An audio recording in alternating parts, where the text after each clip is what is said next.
feeling you? No. That nigga a munch. Nigga eat it, he ate it for lunch. Bitch, on my body, I get what I want. Like, you thought I was feeling you? That nigga a munch. Nigga eat it, he ate it for lunch. Bitch, on my body, I get what I want. Ladies and gentlemen, hello. Welcome to another video. Today we are watching. I said we are watching. The dark psychology of Pixar's greatest villain. I went downstairs. I got my food. I got the BF Chang's chicken that I did not finish last time. It is still cold. Why is it cold? Because I did not warm it up. Why did I not warm it up? Very good question. It's a very good question. And I bet you'd like to know, but you're not gonna know. Focus on the video. Pixar's most unsettling villain. Not because he does the most evil, but because out of every antagonist in the Pixar movies, he feels the most real. He's a bad guy, yeah, but he doesn't start that way. I need an Incredibles movie centered around Syndrome and all the bad he did, or with the just like a prime era, prime whatever version of the Incredibles family. That's what I need. I think it'll be good. You know, I think it'll be good. He wasn't born evil. He's not even introduced as threatening. He's introduced as a kid, a fan, someone who loves superheroes more than anything else. And that's exactly what makes him interesting but really dangerous. Because Syndrome isn't driven by chaos, power, or even survival. He's driven by rejection, by humiliation, by the feeling of being told he doesn't matter. And over time, that turns into something way worse than just anger. Gosh.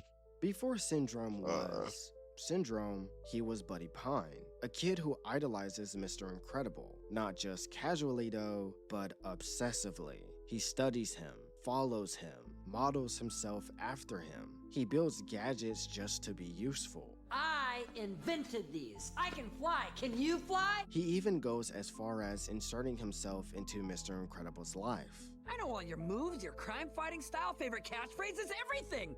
I'm your #1 fan. Honestly, everything you need to understand about him is already there in his introduction. But here's the key psychological detail. Buddy doesn't admire Mr. Incredible for what he represents. He admires him for how he makes him feel. That's a big difference. Healthy admiration says, Interesting. Who are you? What's your channel name? Jeevis. Guyvis? I'll call you Jeevious. I like you, Jeevious. Doing what you're doing. Might even get a like at me. I want to be like you. Buddy's admiration says, I deserve to be part of you. And that's where things start to fracture. Because his motivation at the beginning is actually kind of pure. It's admiration. It's belonging. It's this idea that heroes are good, and if you're good enough, you can be part of that world too. But the problem is, Buddy doesn't understand boundaries or reality. He inserts himself into dangerous situations. I'll show you. I'll go get the police. Buddy, go! It'll only take a second, really. No, stop! He calls himself Incrediboy without permission. You mean he got away? Well, yeah. Skippy here made sure of that. Incrediboy! You're not affiliated with me! He assumes that if he tries hard enough, he deserves a place next to a hero. And when Mr. Incredible rejects him, everything changes. Well, not every superhero has powers, you know. You can be super without them. I invented these. I can fly. Can you fly? Fly home, buddy. I work alone. From Mr. Incredible's perspective, this is reasonable. He isn't trying to be cruel, he's being responsible. He doesn't want a child or anyone getting hurt, so he shuts it down quickly. But from Buddy's perspective, this isn't tough love. It's the worst moment of his entire life. Because he doesn't hear that Mr. Incredible is trying to help him. All he hears is, you're not good enough. You don't belong. You are not special. He shows up, fully costumed, calling himself Incrediboy because in his mind, he's already part of something bigger. He already sees himself as a sidekick, a partner, someone important. He shows up expecting to be accepted. A what if universe where, you know, Incrediboy is real could be pretty interesting. I paid top dollar. I want top dollar quality. Please work it up. And instead, I don't know why. he's Someone told me to look at the humiliated. quality. And what makes it worse is that it happens during a moment where Buddy thinks he's finally proven himself. And that's where something Okay, psychological I thought my shit was. starts to crack. Because Damn. Buddy All right. You got me. All right. We'll do 1440p 60. All right. I saw little buffers and whatnot. Little. I don't want that. doesn't process this rejection in a healthy way. He doesn't think maybe Oh, I need to brother. grow or I need to find another path. Damn, bro. Can't watch. I pay good quality. I can't watch shit.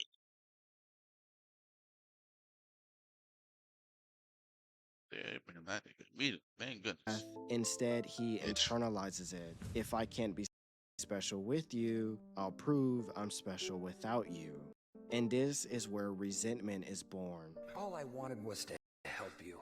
I only wanted to help. And what did you say to Oh, come on. I can't watch my shit in good quality. I gotta watch my shit. All right, fine. 720. Fly home, buddy. I work alone. It tore me apart. But I learned an important lesson. Damn. You can't count on anyone, especially your heroes. I pay all this money for YouTube Premium. What, I pay $20-something? Can't even watch my shit in the highest damn quality without that shit breaking down. Shit. Ain't that some bullshit, man? Fuck, man. That's some bullshit right there. What makes Syndrome a tragic character isn't that he was rejected, it's how he processes that rejection and how if he had processed his heartbreak with a little more grace, that process could have changed his future. Oh, no, she's home today. When someone builds their identity around another person, they outsource their sense of worth. But he wasn't trying to become a hero on his Oh, come on. What's going on my internet?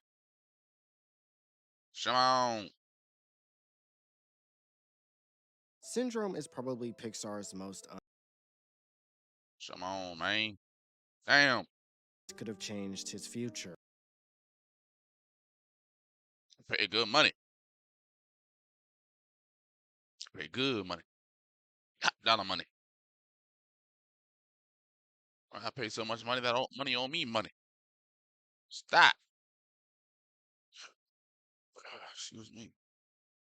Healthy way. He doesn't think maybe I need to grow or I need to find another path. Instead, he internalizes it. If I can't be special with you, I'll prove I'm special without you. And this is where resentment is born. All I wanted was to help you. I only wanted to help. And what did you say to me? Fly home, buddy. I work alone. It tore me apart. But I learned an important lesson. You can't count on anyone, especially your heroes. What makes Syndrome a tragic character isn't that he was rejected, it's how he processes that rejection and how if he had processed his heartbreak with a little more grace, that process could have changed his future. When someone builds their identity around another person, they outsource their sense of worth. But he wasn't trying to become a hero on his own terms. He was trying to become Mr. Incredible's sidekick. So when that doesn't work out the way he hoped, he doesn't just feel rejected, he becomes directionless. Most people would feel hurt, maybe even embarrassed, but they'll eventually move on. Buddy doesn't. This is where Syndrome is born, not as a persona, but as a coping mechanism. I wonder if in the movie he ever explained why he went by the name Syndrome. I need to rewatch Incredible. It's a really good movie. Instead of processing rejection, Buddy rewrites the narrative. If he wasn't accepted, it must be because heroes are flawed. If heroes are flawed, they don't deserve admiration. If they don't deserve admiration, they deserve to be replaced. This is classic psychological defense, turning personal failure into moral superiority. He turns pain into ideology. He doesn't just want to succeed, he wants to invalidate everyone who rejected him. His goal isn't just to be great, it's to redefine what greatness even means. And when I'm old and I've had my fun, I'll sell my inventions so that everyone can be superheroes. Everyone can be super. And when everyone's super, no one will be. An Incredibles movie where someone stole his schematics. I don't know if their boss took it, because I would assume that they did. Uh, but like an Incredibles movie where someone stole Syndrome stuff and they like updated it or whatever. Well, that could be cool. So many movie ideas. There's an Incredibles 3 that's in the works or something like that. That could be cool. Damn AC got me cold as shit, This bro. is What am I- probably Syndrome's most famous line, and it perfectly sums Ugh. up his entire ideology. But it's also deeply misunderstood, because on the surface, it sounds almost fair, like he's trying to level the playing field, like he's trying to make the world more Ooh, equal. that's But that's cold. not what he's actually doing. And my Syndrome legs are doesn't cold. want Great. equality, he wants revenge. It's pure. Yeah, no, I got to turn this AC off. This shit getting too cold. Give me 1 second. Yeah, give me 1 second.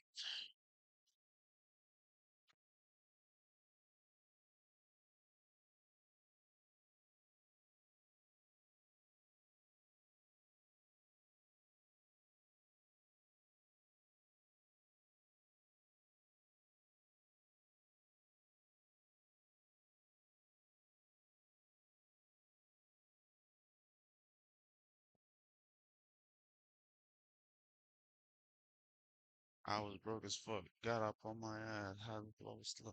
How I made my dog. It was dummy luck. Ow, ow, ow. Ouch. Okay. AC is off. The room will heat up soon.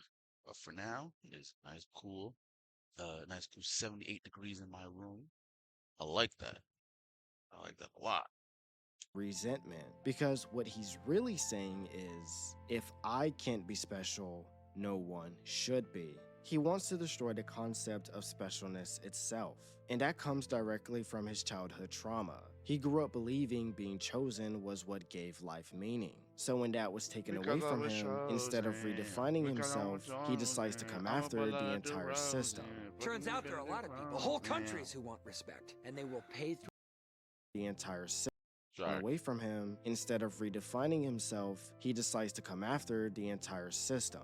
Turns out there are a lot of people, whole countries who want respect, and they will pay through the nose to get it. How do you think I got rich? I invented weapons, and now I have a weapon that only I can defeat. His ultimate goal is to sell his technology to the public, giving ordinary people the illusion of being super. But here's the catch. He's the one who controls that power. He decides who gets it, when they get it, how it works. So even in a world where everyone's super, Syndrome still sits above them. It's not about fairness, it's about making sure no one else ever has the ability to reject him again. He's not removing hierarchy, he's placing himself at the top of a new one. The robot will emerge dramatically, do some damage, thrones of screaming people, and just when all hope is lost, Syndrome will save the day! One of the darkest parts of Syndrome's plan is how he creates his own hero story. He builds the Omnidroid. He programs it to evolve. He sends it out into the world to cause destruction. Like Sentinel. Just clicked to me right now. What's up? No idea. She won't tell me. Like,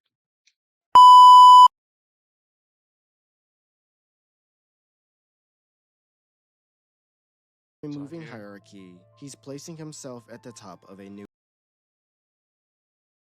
right here. This is important because it I think I'll just leave that right here. We should watch it right there. That was. So strange. Parts of Syndrome's plan is how he creates his own hero story. He builds the Omni Droid. He programs it to evolve. He sends it out into the world to cause destruction, and then he plans to defeat it himself. This is important because it reveals something deeper about his psychology. Syndrome doesn't just want recognition, he wants worship, but he believes he can't earn it the traditional way. So instead of rising to the challenge, he rigs the system. He creates a fake crisis so he can stage a fake victory. And that's where his villainy becomes clear, because at that point, he's not just hurting people out of anger. He's willing to let people suffer and die just to validate his own identity. Ironic? No, Pyronic has a different outfit. No, I'm a new superhero. I'm Syndrome! And what's ironic is that Syndrome is special. He's literally a genius, someone who creates technology powerful enough to rival superpowers. Even as a kid, he designed and created his own rocket boots that allowed him to fly, which most supers couldn't even do themselves. And as he got older, his inventions got better. It's cool, huh? 0-point energy. Yeah, I save the best inventions for myself. But instead of using those inventions for good, he weaponized his brilliance.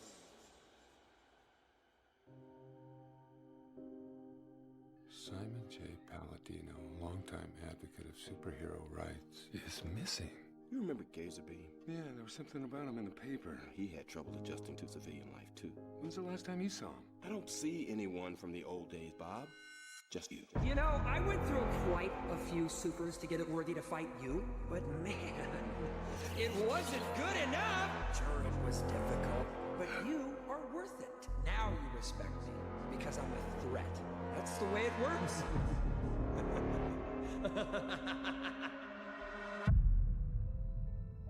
His Omni Droids, which could have been programmed to protect, to save. Instead, they were used as killing machines, to wipe off as many supers as he possibly could. This is where his ambition turns into something far more sinister. Syndrome doesn't just want to surpass heroes, he wants to erase them.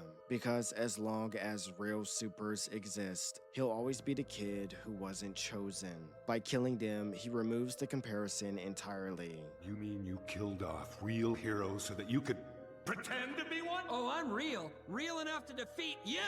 And I did it without your precious gifts, your oh-so-special powers. I'll give them heroics. I'll give them the most spectacular heroics anyone's ever seen! But how evil is Syndrome really? That's the big question. Really, Because really. Syndrome isn't pure evil in the traditional sense, but he is willing to murder multiple superheroes, endanger civilians, and manipulate entire systems. And he does all of it with full awareness. That matters, because it means his act.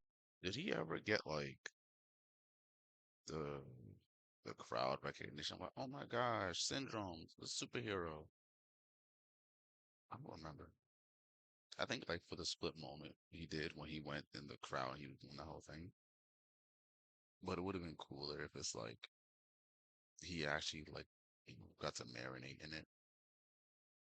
You know, like if he actually got to marinate in the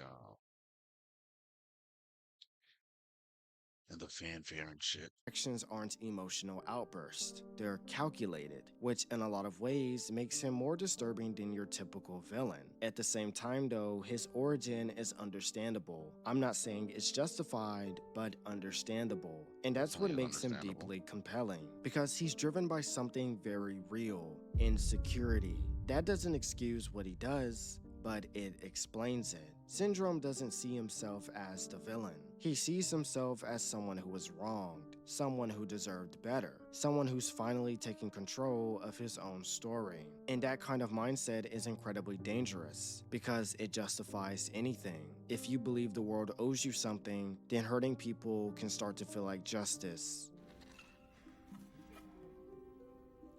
Gazerbee.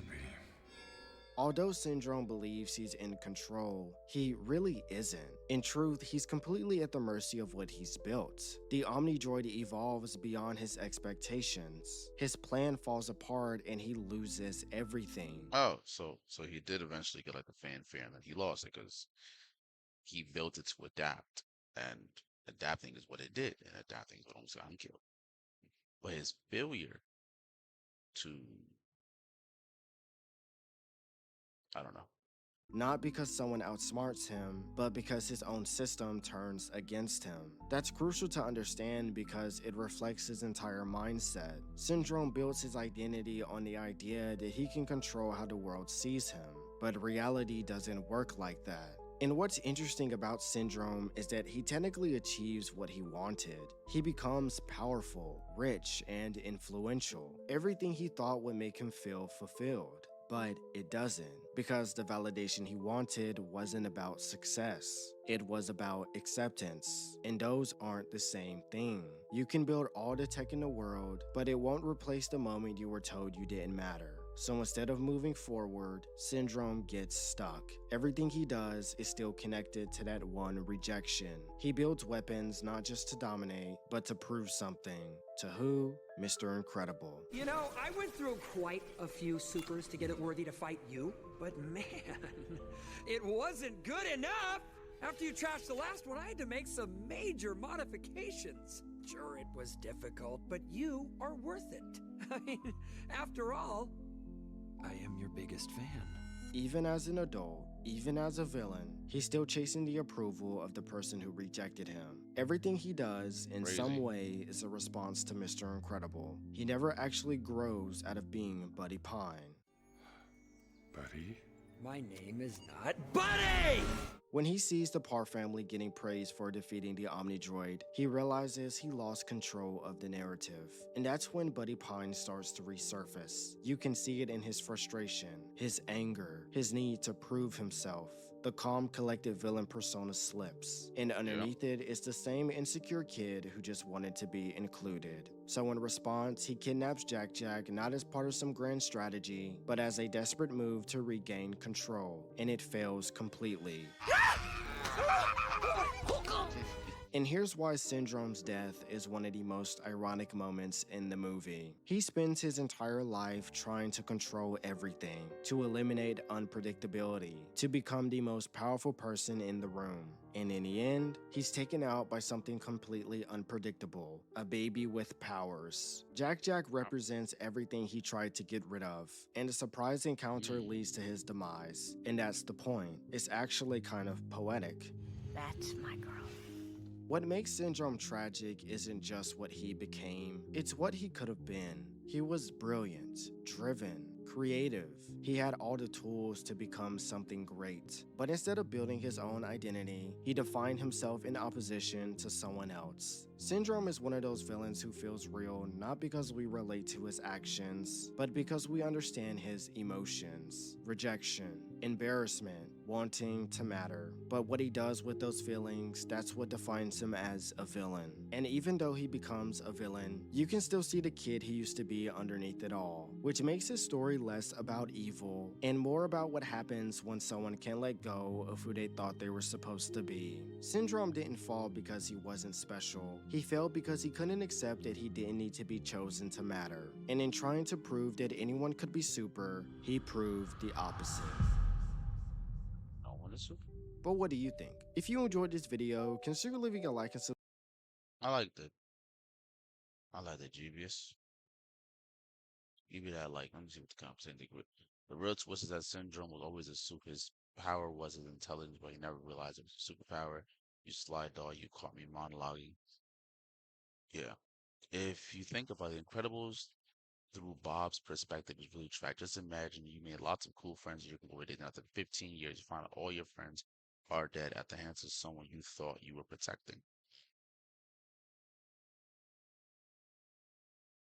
Good thing, good thing. 領域展開無料空所